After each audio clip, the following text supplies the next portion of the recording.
acengnya ya. Assalamualaikum warahmatullahi wabarakatuh. Anak-anak kelas 4, bagaimana kabarmu hari ini? Bapak berharap kalian tetap sehat dan tetap semangat. Dan jangan lupa ya, jaga kesehatan. Baik anak kelas 4, kalian pada kali ini akan melakukan pembelajaran tematik tema 1, indahnya kebersamaan, subtema 3, bersyukur atas keberagaman, pembelajaran 1 dan 2. Tujuan pembelajaran kali ini adalah yang pertama, siswa dapat menemukan gagasan pokok dan gagasan pendukung dari suatu teks. Yang kedua, siswa dapat melakukan percobaan tentang bunyi. Yang ketiga, siswa dapat menemukan hubungan antara sisi dan sudut pada segi banyak beraturan. Yang keempat, siswa dapat mendiskusikan pentingnya kerjasama dalam keberagaman. Nah, anak-anak, kita masih tema 1 bukunya ini, indahnya kebersamaan. Baik, selanjutnya, lihat anak-anak, kita subtema 3 ya. Bersyukur atas keberagaman, pembelajaran 1. Nah, ternyata negara kita ini memiliki keberagaman adat istiadat, makanan, permainan tradisional, lagu, tarian, serta lainnya. Kita perlu mensyukurinya karena dapat menikmatinya. Nah, anak-anak, ternyata kita itu sangat beragam sekali dari berbagai provinsi, baik itu adat istiadat, makanan, permainan tradisional, lagu, dan tarian. Nah, ayo berdiskusi. Makanan tradisional Indonesia membutuhkan waktu dalam mengolahnya. Pembuatannya pun harus ahli dalam membuatnya. Nah, kamu sekarang akan belajar tentang bagaimana seorang ibu membuat dodol Betawi, yaitu salah satu makanan tradisional dari Betawi. Nah, anak-anak, kita simak ya teks bacanya ini. Judulnya Dodol Betawi Mak Salma. Sebentar lagi, kota Jakarta akan berulang tahun. Seperti tahun-tahun sebelumnya, Mak Salma menerima banyak pesanan. Mak Salma adalah pembuat dodol tradisional Betawi di kampungnya. Biasanya, ketika menyambut ulang tahun kota Jakarta, banyak pertokoan yang mengadakan festival Betawi. Makanan Betawi menjadi jajanan di festival. Kerak telur, bir peletok, dan dodol Betawi menjadi primadona makanan dalam menyambut Dirgahayu Jakarta. Nah, anak-anak, apa gagasan pokoknya, anak-anak? Ya, kota Jakarta akan berulang tahun. Dan gagasan pendukungnya? Ya, gagasan pendukungnya adalah, ini ada Mak Salma, pembuat dodol, lalu ada lagi festival Betawi, ada lagi jajanan kerak telur, dan lainnya. Itu adalah gagasan pendukungnya. Selanjutnya, sudah sejak seminggu yang lalu Mak Salma bekerja keras. Ia dan beberapa ibu-ibu tetangganya membuat adonan dodol, ketan, gula merah, gula pasir, dan santan dicampur menjadi satu. Membuat dodol Betawi membutuhkan kerjasama. Tidak hanya perempuan, laki-laki pun terlibat dalam pembuatannya. Biasanya, Mak Salma dan ibu-ibu menyiapkan bahan, memarut kelapa, dan menumbuk beras ketan. Adonan dituangkan, lalu diaduk hingga kental. Proses mengaduk ini dilakukan terus-menerus selama 8-12 jam. Lumayan lama, anak-anak ya. Baik, lanjut. Pembuatannya memang berat dan lama. Oleh karena itu, pembuatan dodol Betawi membutuhkan kerjasama. Nah, ini paragraf kedua. Apa gagasan pokoknya, anak-anak? Ya, ternyata Mak Salma sudah bekerja keras ya membuat adonan dodol bersama ibu-ibu tetangganya. Itu gagasan pokoknya. Gagasan pendukungnya, ya adonan dodol ini ternyata dari ketan, gula merah, gula pasir, dan santan. Dan juga gagasan pendukung yang lain adalah ternyata proses pembuatannya memakan waktu yang lama hingga 8-12 jam. Dan gagasan pendukung lainnya ternyata pembuatan ini, dodol ini membutuhkan kerjasama, tidak bisa dilakukan oleh satu orang.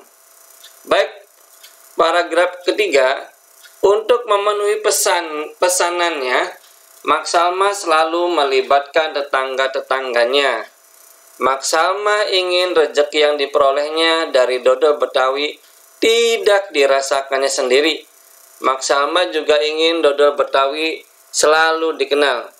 Ia ingin warga di sekitarnya juga ikut melestarikan tentang makanan khas Betawi ini. Nah, ini paragraf ketiga. Apa gagasan pokoknya anak-anak? Ya, gagasan pokoknya adalah Mas Salma selalu melibatkan tetangganya, dan gagasan pendukungnya ternyata Mak Salma tidak ingin rezekinya hanya untuk dia sendiri, tetapi tetangga-tetangganya merasakan juga.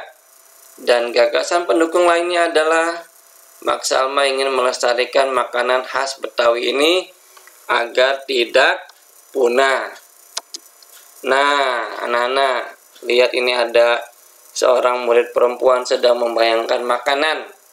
Ya anak-anak ya, dia sedang membicarakan, aku suka sekali makan nasi uduk dengan irisan bawang goreng dan telur dadar. Itu makanan tradisional Betawi. Apa makanan favorit daerahmu? Apakah kamu juga menyukai makanan khas daerah lain? Bagaimana pendapatmu dengan keberagaman makanan khas negeri kita ini? Nah, ternyata nasi uduk khas Betawi anak-anaknya. Walaupun di kota kalian juga ada. Ya, ayo menulis. Tahukah kamu bahwa banyak sekali makanan khas daerah di negeri kita ini? Berikut adalah beberapa contohnya. Ayo kita kenali beberapa di antaranya. Yang pertama, sega jamblang, ya, atau nasi jamblang. Yang kedua, ada nasi pecel. Yang ketiga, ada lontong sayur. Yang keempat, ada nasi kerawu. Dan yang kelima adalah nasi gudeg. Ya anak-anak, ini adalah makanan khas yang ada di negeri kita Indonesia. Ternyata sega jamblang itu dalam bahasanya nasi jamblang adalah makanan khas dari daerah Cirebon, Jawa Barat. Nama jamblang berasal dari nama daerah di sebelah barat kota Cirebon. Selanjutnya adalah nasi pecel. Adalah sarapan kesukaan masyarakat Madiun dari Jawa Timur. Lalu lontong sayur sangat mudah kamu temui di Jakarta dan Jawa Barat sebagai menu sarapan favorit. Siapa yang kalau pagi makannya sarapannya lontong sayur? Ya. Lalu selanjutnya adalah nasi kerawu. Adalah makanan khas kota Gresik yang terbuat dari campuran nasi dan daging sapi dengan kadar minyak yang cukup tinggi. Selanjutnya yang terakhir adalah nasi gudeg, atau dalam bahasa Jawa disebut sego gudeg, adalah makanan favorit di Yogyakarta. Ya, memang nasi gudeg di Yogyakarta ini biasanya yang tidak terbiasa itu terasa manis anak-anak ya. Baik, kita selanjutnya. Ya, ternyata wah, banyak sekali ya makanan di Indonesia ini. Apalagi yang ingin kamu ketahui tentang keberagaman makanan tradisional Indonesia. Nah, di beberapa daerah, makanan tradisional ditawarkan penjual dengan berkeliling kampung. Terkadang mereka berteriak atau membunyikan alat menawarkan makanan tersebut suaranya nyaring terdengar. Nah, ayo mencoba. Anak-anak, masih ingatkah kamu bahwa bunyi memerlukan penghantar untuk bisa terdengar? Media penghantar untuk perambatan bunyi adalah, ya, maksudnya bunyi akan merambat melalui udara, zat cair, dan benda padat. Tahukah kamu sifat-sifat bunyi? Ya, bagaimana sifat-sifat bunyi? Ya, kita lihat ada percobaan, pemantulan, dan penyerapan bunyi yang bertujuan membuktikan bahwa bunyi pantul melalui percobaan terhadap bunyi benda-benda sederhana dalam ruangan. Apa saja alat dan bahannya? Ya, anak-anak menyediakan piring kaca, piring plastik, piring kaleng, gabus, 2 tabung kertas, beberapa buku, dan arloji yang berdetak. Nah, bagaimanakah cara-caranya? Langkah kerjanya adalah susunlah 2 baris buku dengan ketinggian yang sama. Yang kedua, letakkan tabung-tabung di atas buku dengan hati-hati. Yang ketiga, pegang arloji di telingamu. Dengarkan baik-baik untuk meyakinkan bahwa kamu mendengar bunyi detak arloji. Yang keempat, letakkan arloji ke dalam salah satu tabung. Dengarkan dari ujung tabung yang lain. Apakah kamu dapat mendengar bunyi detakan jarum arloji?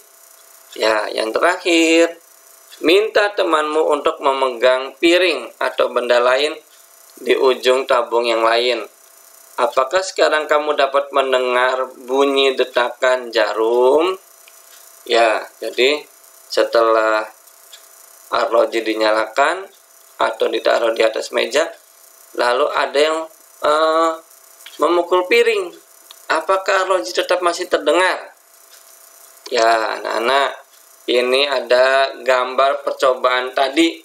Ya, arlojinya ada di ujung, lalu ini ada tabung, ada buku, lalu didengarkan. Bisa tidak bunyi merambat atau memantul lewat tabung ini? Ya, ini adalah gambar percobaannya anak-anak ya. Nah, benda lain untuk dicoba. Kalian cobalah sepotong kayu, logam atau kapas, dan letakkan pada posisi yang sama seperti piring kaca dan gabus. Dengarkan bunyi yang terjadi. Apa saja yang kamu simpulkan dari percobaan tentang bunyi tadi? Ya, silakan anak-anak. Apabila kamu bisa bekerja sama dengan teman yang dekat rumahmu, silakan. Apakah kesimpulan dari percobaan bunyi yang tadi?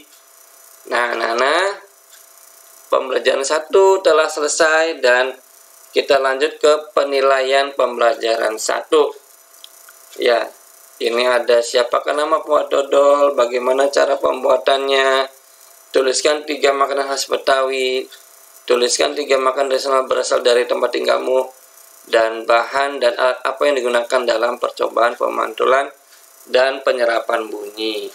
Nanti anak-anak tugas ini kalian tulis di buku tulis dan nanti akan dikumpulkan sesuai jadwal Bapak dan Ibu guru yang telah ditentukan. Baik, kita masih di subtema 3, bersyukur atas keberagaman. Lalu kita lanjut ke pembelajaran 2. Ternyata anak-anak ini sedang berbicara apa anak? Lah, ternyata rumah adat kita itu banyak.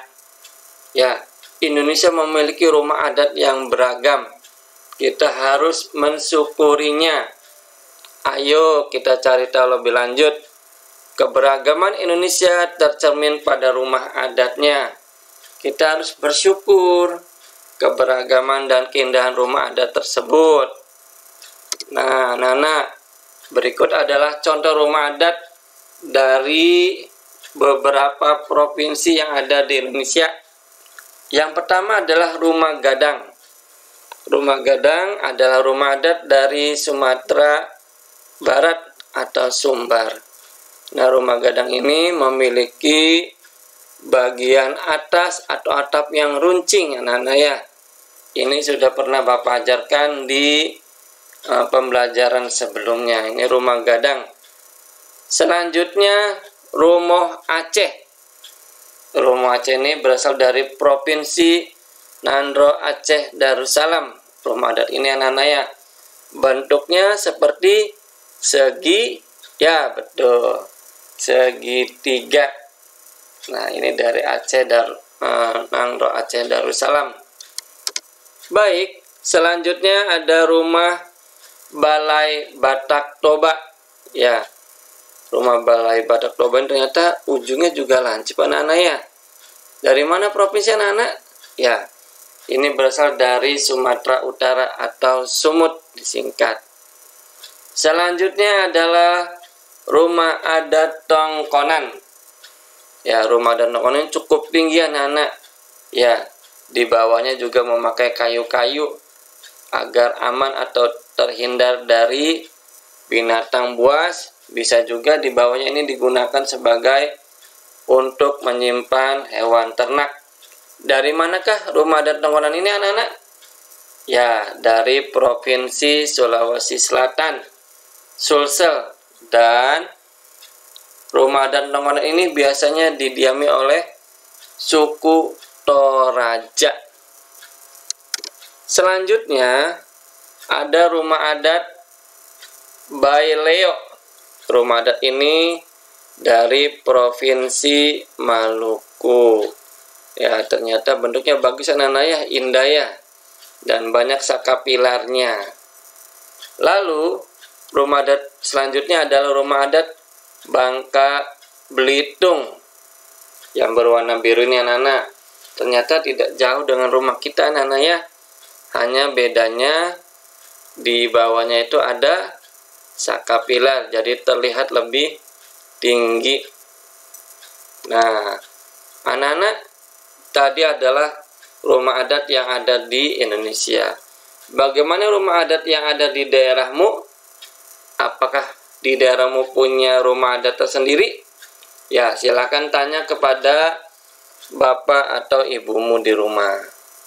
Ya, ternyata rumah adat kita itu mempunyai sudut dan atapnya yang unik.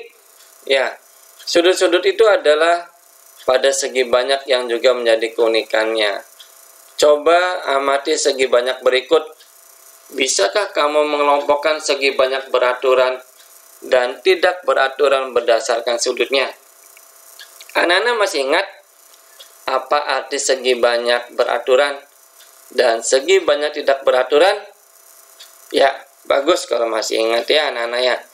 Nah, dari 4 bangun datar ini, manakah yang termasuk segi banyak beraturan dan mana yang tidak termasuk dalam segi banyak beraturan? Nah, ayo berdiskusi.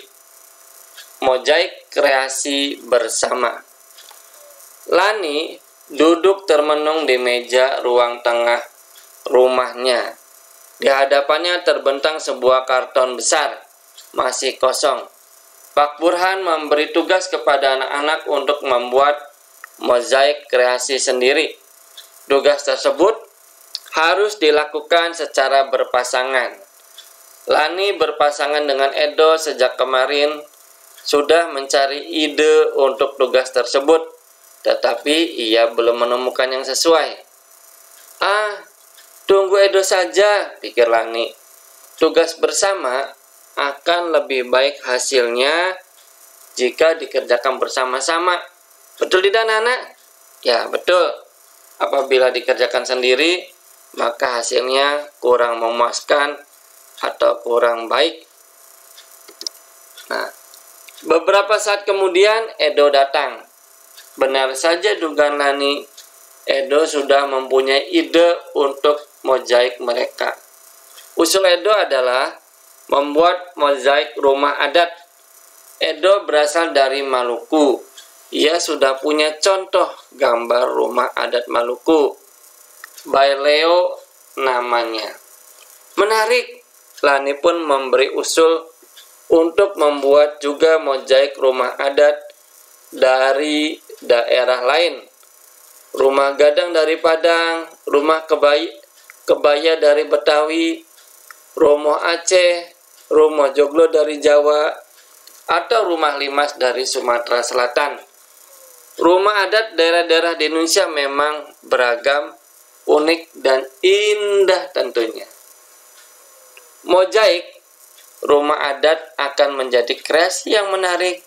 Selain itu, ketika nanti teman-teman mencoba merangkai mozaik, mereka akan belajar juga tentang keragaman rumah adat Indonesia. Pak Burhan, gurunya Edo dan Lani ini sengaja memberikan tugas membuat mozaik secara berpasangan. Bukan hanya mengasah kreativitas, tetapi juga memunculkan diskusi, mengasah kerjasama, serta memecahkan masalah bersama-sama. Sama seperti mozaik, ketika keping-kepingannya digabungkan, menjelma atau menjadi gambar yang indah. Ya, meskipun kita berbeda adat, istiadat, suku, dan agama, kita harus bisa bekerja sama. Kerjasama dalam perbedaan itu akan semakin memperkaya kita. Nah, anak-anak, ini adalah gambar pakaian adat anak-anak ya. Ternyata pakaian adat setiap daerah itu berbeda-beda, tidak sama, dan memiliki khas dan keunikan masing-masing. Biasanya anak-anak kalau melihat ini biasanya pada saat pawai atau festival, bisa juga melihatnya pada saat acara hajatan, pasti akan melihat pakaian adat ini ya. Kita dapat merasakan manfaat kerjasama dalam perbedaan suku dan adat istiadat. Apa manfaatnya anak-anak dalam kerjasama ini?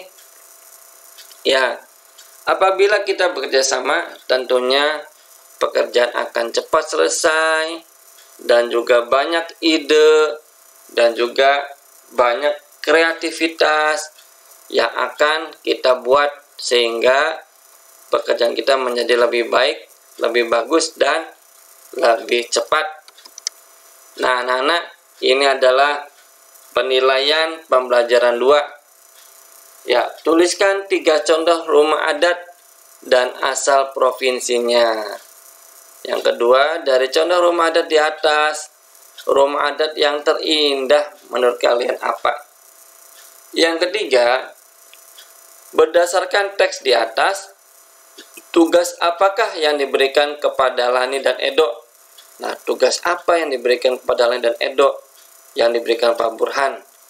Yang keempat, apa tujuan Pak Burhan memberikan tugas mozaik secara berpasangan kepada Edo dan Lani? Yang kelima, apa manfaat dari kerjasama dengan teman yang berbeda suku dan agama? Ini adalah penilaian pembelajaran 2. Kalian tetap harus menulisnya, mengisinya di buku tulis, dan nanti akan dikumpulkan sesuai jadwal yang diberikan oleh Bapak dan Ibumu di sekolah. Baik anak-anak, kita telah selesai, dan ucapkan Alhamdulillahirabbil alamin. Ya. Wassalamualaikum warahmatullahi wabarakatuh.